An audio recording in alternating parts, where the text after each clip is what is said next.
வருகிற ஜூன் 27, அதாவது நாளைக்கு வெள்ளிக்கிழமை காலையில 5 மணியில இருந்து யாகம் வளர்த்தி 48வது நாள் மண்டல பூஜை ஆரம்பமாயிரும். நீங்க எல்லாரும் காலையில 9 மணிக்கு ஷார்ப்பா வந்துருங்க. நைட்டே வரவங்க தாராளமா நீங்க வந்து தங்கி காலையில குளிச்சு புறப்பட்டு போற அளவுக்கு இங்க அனைத்து ஏற்பாடும் தயாரா இருக்கு. பக்கத்துல இருக்கிறவங்க காலையில வாங்க, தூரத்துல இருக்கிறவங்க நைட்டே இன்னைக்கு வந்துருங்க. இந்த செய்தியை உங்க அனைத்து நண்பர்களுக்கும் பகிருங்க. நம்ம அதிகமான பக்தர்களை எதிர்பார்க்கிறோம். கேளக்கேர் சித்தரோடைய 48வது நாள் மிக பிரம்மாண்டமா நடத்தணும் முடிவு பண்ணியிருக்கோம்.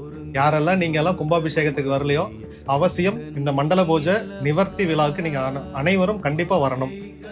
இந்த செய்தியை உங்க நண்பர்களுக்கு பகிருங்க. குடும்பமா நாளைக்கு வாங்க. லொகேஷன் கூகுள் மேப்ல கேளக்கேர் சித்தர் தேவஸ்தானம் அப்படின்னு அடிச்சீங்கன்னா லொகேஷன் வரும். அதை ஃபாலோ பண்ணி வந்துருங்க. இல்ல சார் நான் பஸ்ல வரேன் அப்படின்னு சொன்னீங்கன்னா நீங்க எந்த மாவட்டங்கள்ல இருந்து ஈரோடு பஸ் ஸ்டாண்ட் வந்துடணும். ஈரோடு டு பவானி பஸ் ஏறிக்கோங்க. பவானி பைபாஸ்ல அதுதான் ஜங்ஷனே. பவானி பைபாஸ் அப்படிங்கிற பஸ் ஸ்டாப்ல இறங்கிருங்க. இறங்கி அங்கிருந்து ஆட்டோ பிடிச்சிங்கன்னா நேரா நம்ம தேவஸ்தானத்துக்கு வந்துடலாம். Just 2 kilometre.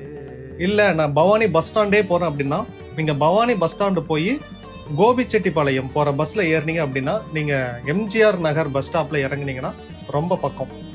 ஆனா இது நீங்க பஸ் ஸ்டாண்டு போய் வர்றதுக்கு 1/2 மணி நேரம் உங்களுக்கு டிலே ஆயிரும். அதுக்கு பவானி பைபாஸ்ல இறங்கிட்டீங்கன்னா உங்களுக்கு ஈஸி.